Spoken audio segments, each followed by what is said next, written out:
ଆପଣଙ୍କ ପରିବାରରେ ଏହିପରି ହୁଏ ନା ନାହିଁ ମୋତେ ଆପଣମାନେ କମେଣ୍ଟରେ ଜଣାଇବେ। ଯେମିତି ଆମର ମାସ ଆରମ୍ଭରେ ବାପା କିମ୍ବା ମା ଡିସ୍କସନ୍ କରିବେ ଯେ ଆମର ବାବୁର ଏଇଆ ଦରକାର, ବାବୁର ପ୍ୟାଣ୍ଟ ଫାଟିଗଲାଣି, ପ୍ୟାଣ୍ଟଟିଏ କିଣିଦେଲେ ଯାଇକି, ବାବୁର ଟ୍ୟୁସନ୍ ଫିସ୍ ଦେଲେ ଯାଇକି, ଆଉ ଏତେ ଟଙ୍କା ତାଙ୍କ ପାଖରେ ବାକି ଅଛି ତାଙ୍କୁ ଫେରାଇବାକୁ ହେବ, ଆଉ ଏତେ ଟଙ୍କା ରଖିଥିଲେ ଯାଇକି ଆମେ ଏତେ ଦିନ ପରେ ଏଇ ଜିନିଷଟା କରିବା, ଆମ ଘର ତିଆରି ପାଇଁ ଏତେ ଟଙ୍କା ଲାଗିବ, ଆମ ଝିଅ ବାହାଘର ପାଇଁ ପୁଣି ସୁନା କିଣିବାର ଅଛି।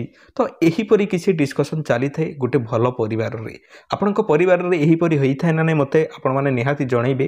ତ ଠିକ୍ ସେହିଭଳି ଆଜ୍ଞା ଆମ ଓଡ଼ିଶାରେ ଯେହେତୁ ସରକାର ଏଠାରେ ଗଠନ କରିଛନ୍ତି, ତ ଗଠନ ଯେତେବେଳେ କରିଛନ୍ତି ନୂତନ ବର୍ଷ ଆସିଛି, ନୂତନ ବର୍ଷ ଆସିବା ପରେ ସେମାନେ ଏମିତି ଡିସ୍କସନ୍ କରିବେ ଯେ ନିହାତି ଭାବରେ ଆଜି ଏଇ ଯେଉଁ 2025 ବର୍ଷଟି ଚାଲିବ, କେମିତି ସୁରୁଖୁରୁରେ ଚାଲିବ, କେତେ ଟଙ୍କା ହେଲେ ଆମେମାନେ କେଉଁ ଯୋଜନାରେ ଲଗାଇବା, ଏହିପରିକୁ ନେଇକି ବା ଏହିପରି ଜିନିଷକୁ ନେଇକି ଡିସ୍କସନ୍ ଚାଲେ ଆଜ୍ଞା। ତାଙ୍କୁ ହିଁ କୁହାଯାଉଛି ଗୋଟେ ସମୃଦ୍ଧ ଓଡ଼ିଶା ବଜେଟ୍, ଯେଉଁଟାକି 2025-26 ଦେଖନ୍ତୁ 2025ରେ କେମିତି କେଉଁ ଜାଗାରେ କେତେ ଟଙ୍କା ଲାଗିବ, ଆପଣଙ୍କୁ କେତେ ଟଙ୍କା ମିଳିବ, ଆଉ ଲୋକମାନଙ୍କର ସହାୟତାରେ କେତେ ଟଙ୍କା ଆସିବ, କେଉଁ କେଉଁ ଯୋଜନାରେ କେତେ କୋଟି ଟଙ୍କା ଖର୍ଚ୍ଚ କରିବେ ଓଡ଼ିଶା ସରକାର ଆଜିର ବଜେଟ୍ରେ ଆପଣମାନଙ୍କୁ ସମସ୍ତଙ୍କୁ ମୁଁ ବୁଝେଇବି। ଭଲ ଭାବରେ କହିବା ପାଇଁ ଯାଉଛି ବଜେଟ୍ରେ ନୂଆ ଅପଡେଟ୍ ଆପଣମାନଙ୍କୁ 16ଟି ଯୋଜନାର ଏଠାରେ ଲାଭ ମିଳିବା ପାଇଁ ଯାଉଛି ଆଜ୍ଞା। ତ ଡିଟେଲ୍ସରେ କହିବା ପାଇଁ ଯାଉଛି, ଆପଣମାନେ ନିଶ୍ଚିନ୍ତ ଭାବରେ ଭିଡ଼ିଓଟିକୁ ଏଠାରେ ଦେଖନ୍ତୁ।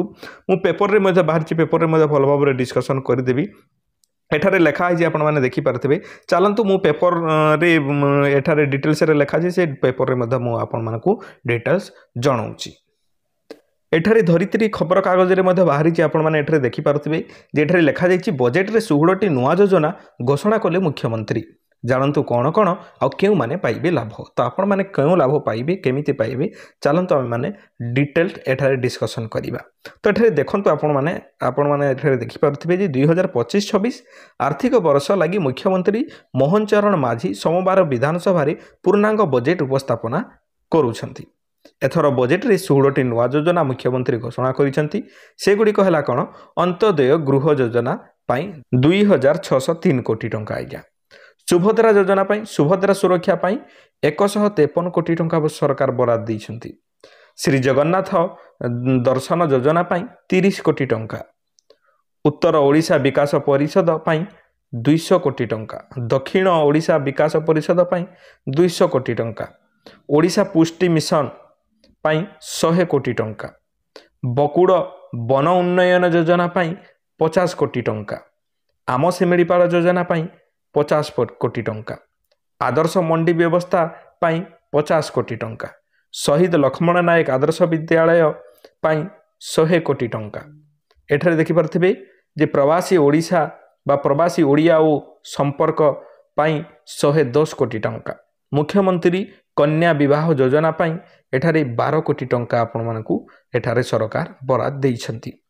ସ୍ୱଚ୍ଛ ଓଡ଼ିଶା ଯୋଜନାରେ ଖର୍ଚ୍ଚ ହେବ 261 କୋଟି ଟଙ୍କା, ଆମେ ପଢ଼ିବା ଆମ ଭାଷାରେ ଯୋଜନା ପାଇଁ 25 କୋଟି ଟଙ୍କା, ଅଟଳ ବସଷ୍ଟାଣ୍ଡ ଯୋଜନା ପାଇଁ 1266 କୋଟି ଟଙ୍କା, ସମୃଦ୍ଧ ସହର ଯୋଜନା ଖର୍ଚ୍ଚରେ ହେବ 408 କୋଟି ଟଙ୍କା। ଏହିପରି ସରକାର ଟୋଟାଲ ଏଠାରେ ଶହ କୋଟି ଟଙ୍କା ଆପଣମାନଙ୍କ ପାଇଁ ହିଁ ନିବେଶ କରିବା ପାଇଁ ଯାଉଛନ୍ତି।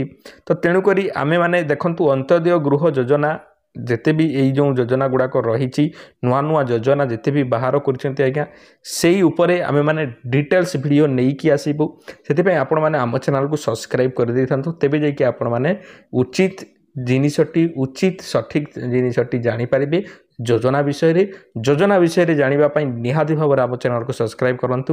ତ ଆପଣମାନେ ଟିକେ ଅଧେ ନିହାତି ଭାବରେ ଜାଣିପାରିଥିବେ ଯେ କେତେ କେତେ କୋଟି ଟଙ୍କା ସରକାର ଆମ ପାଇଁ ଖର୍ଚ୍ଚ କରୁଛନ୍ତି। ଆମେମାନେ ଯଦି ଦେଖିବା, ଆମେ ଯଦି ସାଧାରଣ ଲୋକ ଅନ୍ତୋଦୟ ଗୃହ ଯୋଜନାର ଫାଇଦା ଉଠାଇବା, 2 ନମ୍ବର ଜିନିଷ ହେଲା ସୁଭଦ୍ରା ଯୋଜନାର ଫାଇଦା ଉଠାଉଛି, ଶ୍ରୀ ଜଗନ୍ନାଥ ଦର୍ଶନ ଯୋଜନା ଆମର କିଛି ନୁହଁ। ଉତ୍ତର ଓଡ଼ିଶା ବିକାଶ ଯଦି ଆମେ ଏଠାରେ ବକୁଡ଼ ବନ ଉନ୍ନୟନ ଯୋଜନା, ଏଟା ବି ଆମର ନୁହଁ, ଆଦର୍ଶ ନୁହଁ। ଶହୀଦ ଲକ୍ଷ୍ମଣ ନାୟକ, ଏଟା ପିଲାମାନଙ୍କ ପାଇଁ, ପ୍ରବାସୀ ଓଡ଼ିଆ ଓ ସମ୍ପର୍କ ଏହା ନାହିଁ। ମୁଖ୍ୟମନ୍ତ୍ରୀ କନ୍ୟା ବିବାହ ଯୋଜନା ଆମ ପାଇଁ ଏଟା ଆଜ୍ଞା, ଯେ ଆମ ଗରିବ ଲୋକମାନଙ୍କ ପାଇଁ ଯେ ମୁଖ୍ୟମନ୍ତ୍ରୀ କନ୍ୟା ବିବାହ ଯୋଜନା।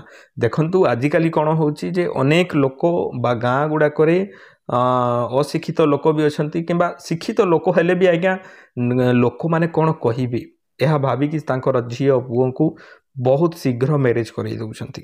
तो या उपरे मध्य सरकार नहीं आइछन्ति योजना तापर एठारे आमे पढ़िबा आम भाषा एटा पिलांक पई योजना देखंतु आमे माने जदि मोटामोटी भाव में देखिबा जे एठारे आम मानक पई जदि देखिबा मुख्यमंत्री कन्या विवाह योजना आम पई निहाती दरकार तापरे शहीद लक्ष्मण नायक आदर्श विद्यालय सेटा छाड़ तापरे इआडे गला जे आमर देखो ओडिशा पुष्टि मिशन आमर जो मिशन शक्ति माँ मैंने थे ग्रुप रे मिशंती सेटा यही विषय में मु भिडियो नहीं कि आसबि तापर जदि आमे माने देखिबा जे सुभद्रा योजना तो चली अंत्योदय गृह योजना रिलेटेड मु आपण मानक पई भिडियो नहीं कि आसबि तो आज यह छोटिया भिडियोटी थिला तो आपण माने जानि पारले जे केउ केउ जिनिस पई केउ केउ योजना पई केते केते कोटी टंका सरकार खर्च करूछंती आपण माने एठारे देखि पारथि आउ थरे मु स्क्रोल कर दउची आपण माने जानि पारिबे डिटेल्स तो एठारे देखंतु आपण माने जे केउ केउ योजना पई केते केते कोटी टंका सरकार आपण मानक पई खर्च करूछंती आपण माने भाबुथिबे सरकार केते बढ़िया